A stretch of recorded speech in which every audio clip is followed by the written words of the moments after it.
Coffee and caramel is a combination that's hard to beat. So if you build it up in lots of layers, I think we know where this is going. Begin by preheating your oven to 160 degrees Celsius fan, and then we're going to add 20 milliliters of boiling water to 3 teaspoons of instant coffee. Give it a good stir until it's dissolved and set it to one side to cool down. Next, into the bowl of a stand mixer, we're going to add 175 grams of soft butter, and then we'll place in 175 grams of golden caster sugar, or you can use normal caster sugar as well. And then we'll beat the butter and sugar together for 3 to 4 minutes until pale in colour and light and fluffy. So once your butter and sugar is mixed, you should have a nice light mixture that looks something like this. And then next we're going to incorporate 3 large eggs. So we'll add one at a time, beat it until it's well combined before adding the next. And once the eggs are fully incorporated, we'll add in the cooled coffee and 1 teaspoon of vanilla extract.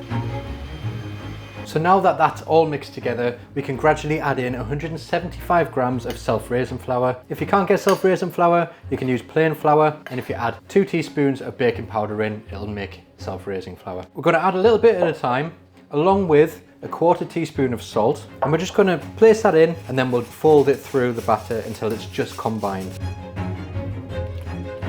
So once your batter is fully mixed, it'll have a lovely coffee coloured mixture that looks like this. And then we'll place it into the preheated oven and cook for 20 to 25 minutes until completely cooked through and a skewer comes out clean. So with our cake now baking in the oven, I'm going to place 225 milliliters of double or heavy cream over a low heat to warm through. And then in a separate larger pan, I'm going to place 300 grams of sugar and place that over a medium heat. And then I'm going to gently allow it to melt down and turn into a caramel. You can swirl the pan gradually just to encourage it to melt evenly. And once you've got a nice caramel, you can start adding in your hot cream. But you need to do this gradually and you need to be very careful. It will really bubble up. Just be extra careful with this. So we'll add it a splash at a time and mix it through. It's because if we add cold, it'll shock that hot caramel too much and it'll start to set. And it will come back together, but it'll take a lot more time. It's much easier to incorporate while it's still warm. And once the cream and caramel come together to make a nice smooth sauce, we take it off the heat and then we're going to leave it to stand and cool down for a couple of minutes before adding in the butter. So with the caramel cooled down ever so slightly, I have got 225 grams of unsalted butter. We're just going to place a bit in at a time. We're going to allow it to melt in. We're going to whisk it through until it's fully incorporated and then add the next bit.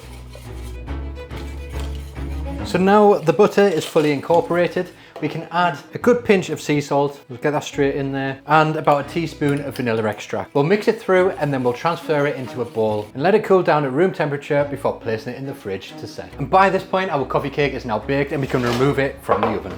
So we'll leave our cake to cool down in the tin for 5 minutes before transferring it onto a cooling rack to cool completely. So next we're going to take our cooled cake and we're going to trim off the edges to make a nice neat rectangle. And then I'm going to use a loaf tin. This is a standard 2-pound loaf tin, and I'm just going to use that as a guide, and I'm going to cut out rectangles, and I should get 6 from this piece of cake. This is the caramel now kind of set. And what you want is almost a spreadable texture. So not runny, but spreadable. If it goes too firm, you'd need to let it sit at room temperature to come back to this. This is the perfect whippable sort of consistency. I'm going to place the caramel into the bowl and then whip it for about 4 or 5 minutes until it's light, pale in colour with a similar texture to a buttercream.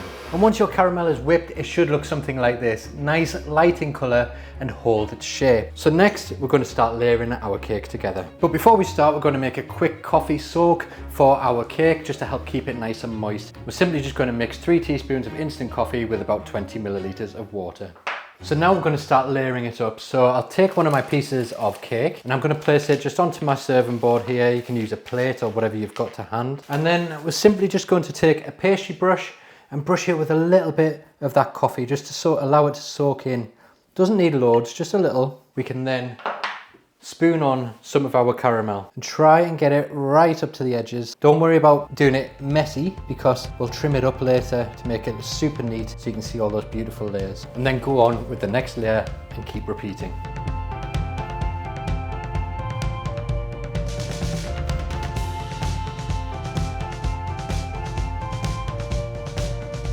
And now that all our layers are in place, we need to place that back into the fridge to set completely before we neaten up the edges and finish the top. I forgot to mention before, you should have some of the caramel left over. This will then go in the fridge and we can whip it back up to go on the top of our cake later. So the cake is now completely chilled down and it's nice and firm, and I'm just going to trim off the edges now to neaten everything up and reveal all of those beautiful layers. Now you don't want to waste these offcuts as well, just keep them, break them up, put them in the freezer, and they're perfect for mixing through some vanilla ice cream later on, so definitely don't throw these away. So there's one final thing left to do, and that's take our leftover caramel, we're going to whip that back up again just to soften it and bring it back to life, and then we're going to spread it on top of our cake. Now I'm going to use a piping bag and pipe mine on, but feel free to just spread it on with a palette knife or do it however you like.